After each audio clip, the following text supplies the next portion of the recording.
Allah Teala Zariyat suresinin 56. ayesinde buyurur: Euzu billahi mineşşeytanirracim ve ma halaqtul cinne vel insa illa liya'budun.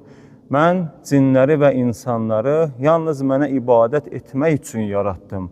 Allah Teala buyurur ki, yəni insanların yaradılış hədəfindən biri də yəni nədir? İnsanın öz Rəbbinə ibadət və itaət etməsidir.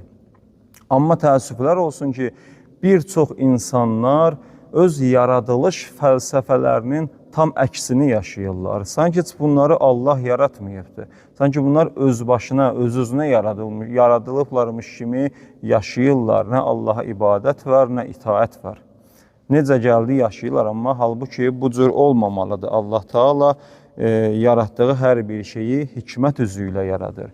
Və necə deyirlər, Allah Teala yaratdığı bəndələri bilərək yaradıb, hikmət üzü ilə yaradıb. Necə ki, ayədə buyurur, Vallahu alimun həkim. Allah biləndir və hikmət sahibidir. Yəni, yaradılış heç vaxt əbəs yerə olmayıbdır. İnsan boş yerə yaradılmayıbdır.